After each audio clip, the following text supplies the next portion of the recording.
एमआयएमचे नेते अकबर ओवेसींच्या जाहीर सभेसाठी पोलीस प्रशासन सज्ज, स्वतः पोलीस अधीक्षकांनी केली पाहणी.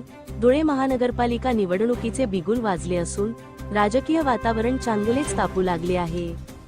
याच पार्श्वभूमीवर आज रात्री शहरातील वडजाई रोडवरील निंबा खेत परिसरात एमआयएम पक्षाचे फायर ब्रँड नेते अकबर ओवेसी यांची जाहीर सभा पार पडणार आहे.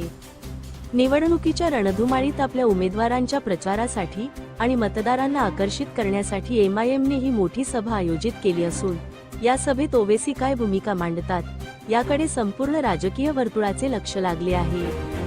सभेच्या ठिकाणी मोठी गर्दी होण्याची शक्यता लक्षात घेता एमआयएम कार्यकर्त्यांनी ही जय्यत तयारी केली आहे. सभेच्या पार्श्वभूमीवर शहरात कायदा व सुव्यवस्थेची स्थिती अबाधित राखण्यासाठी पोलीस प्रशासन अत्यंत सतर्क झाले असून आज स्वतः पोलीस अधीक्षक श्रीकांत दिवरे यांनी सभास्थळाची प्रत्यक्ष पाहणी करून सुरक्षा उपाययोजनांचा आढावा घेतला. यावेळी त्यांच्यासोबत अप्पर पोलीस अधीक्षक अजय देवरे, उपविभागीय पोलीस अधिकारी राजकुमार उपासे, चाळीसगाव रोड पोलीस ठाण्याचे निरीक्षक सुरेश कुमार घुसर आणि आझाद नगरचे निरीक्षक निवृत्ती पवार यांच्यासह मोठा ताफा उपस्थित होता.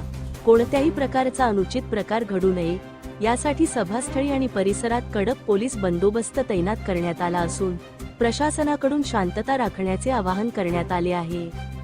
धुळे क्राईम न्यूजसाठी अब्दुल रहमान मलिक, धुळे.